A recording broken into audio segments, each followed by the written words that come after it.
ராணுவ பயிற்சி கல்லூரி, ராணுவ பயிற்சி மையம் மற்றும் வெடிமருந்து தொழிற்சாலை போன்ற முக்கிய பாதுகாப்பு அமைவிடங்கள் அமைந்துள்ளன.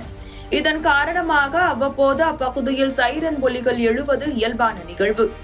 இந்த சைரன் ஒலிகள் பெரும்பாலும் பயிற்சி நடவடிக்கைகளின் ஒரு பகுதியாக இருப்பினும் சில சமயங்களில் எதிர்பாராத அவசர நிலைகளையும் குறிக்கலாம். இந்நிலையில் பொதுமக்கள் சைரன் ஒலி கேட்டால் எவ்வாறு பாதுகாப்பாகவும் விவேகமாகவும் செயல்பட வேண்டும் என்பது குறித்த விழிப்புணர்வை ஏற்படுத்தும் வகையில் முன்னாள் ராணுவ வீரர்கள் பாதுகாப்பு ஒத்திகை பயிற்சி அளித்தனர்.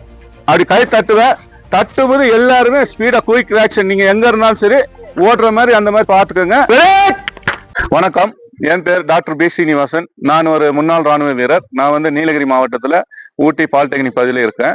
இன்னைக்கு பாத்தீங்கன்னா நீலகிரி மாவட்டம் ஒரு சுற்றுலா தலம் இல்லாம ஒரு முக்கியமாக பாத்தீங்கன்னா வெடிமருந்து தொழிற்சாலை, ராணுவ மையம், ராணுவ கல்லூரி எல்லாம் இங்க இருக்கு.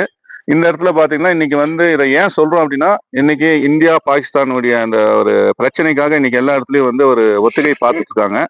அந்த வகையில இங்கேயும் நீலகிரி சுற்றுலா தலம் இல்லாம இது ஒரு இம்பார்ட்டன்டான ஒரு இடம் அப்படின்றதுக்காக நான் இந்த இடத்துல நமக்கு தெரிஞ்ச நம்ம மக்களுக்காக இந்த மாதிரி ஒரு பாமோ இல்ல ஒரு பிரச்சனை வரும்போது நம்ம எப்படி நம்மளை காப்பாத்திக்கணும் அப்படின்ற ஒரு விழிப்புணர்வுக்காக இன்னைக்கு கற்பூரம் பகுதியில நாங்க மக்களை கூப்பிட்டு அக்கம் பக்கம் இருக்கிறவங்களை கூப்பிட்டு அவங்களுக்கு ஒரு விழிப்புணர்வு பயிற்சி நாங்க கொடுத்தோம். என்னைக்குமே நம்ம நீலகிரி மக்களாகட்டும் நம்ம இந்திய மக்களுக்கும் சரி, நாங்க முன்னாள் ராணுவர்கள் என்னைக்குமே நாங்க கண்டிப்பா துணையா இருப்போம். நாங்க நாட்டுக்காக உழைச்சவங்க, நாங்க நாட்டுக்காகவும் இருப்போம், நாட்டு மக்களுக்காகவும் எங்க உயிரை தியாகம் பண்ணுன்ற எந்த ஒரு சந்தேகமும் கிடையாது. ஏன்னா நாங்க ஆர்மியில சேரும்போதே நாங்க வாக்கர்ஸ் போட்டு போறவங்க. நாங்க இன்னைக்கு அந்த மாதிரி ஒரு பிரச்சனை சூழ்நிலைகள்னா கண்டிப்பா நாங்க எல்லாருமே சேர்ந்து நம்ம நாட்டையும் நம்ம நாட்டு மக்களையும் நாங்க காப்பாத்துவோம் அப்படின்னு சொல்லி இந்த இடத்துல நான் தெரியப்படுத்திக்கிறேன். என் பேர் வாமிகா. இந்தியா பாகிஸ்தான் வார் இருக்கிறதுனால மிலிட்ரி அங்கிள் எல்லாம் சொல்லி தந்திருக்காங்க.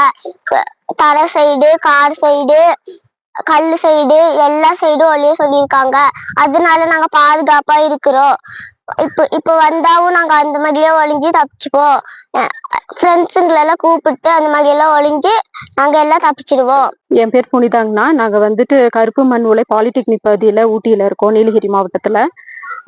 இப்போ வெடிகுண்டு தொழிற்சாலை, வெடிகுண்டு பயிற்சி நிறுவனம், இதெல்லாம் பயிற்சி கல்லூரி இதெல்லாம் இருக்குது எங்க ஊர்ல. அதனால இந்த இந்தியா பாகிஸ்தான் ப்ராப்ளம்னால எங்களுக்கு சேஃபா நாங்க எப்படி இருக்கணும் அப்படிங்கிறதுக்காக வேண்டி நாதன்னா முன்னாள் ராணுவ பயிற்சி தலைவர் அவரு சீனிவாசன் முன்னாள் பயிற்சி ராணுவ வீரர் அவருங்க எங்களுக்கு கொஞ்சம் இந்த அட்வைஸ் எல்லாம் பண்ணாங்க. எப்படி இருக்கணும், இந்த மாதிரி ஏதாவது ப்ராப்ளம் வந்தாக்கா என்ன பண்ணலாம் அப்படின்னு சொல்லிட்டு பயிற்சி எல்லாம் கொடுத்தாங்கன்னா அது எங்களுக்கு ரொம்ப யூஸ்ஃபுல்லா இருந்துச்சு.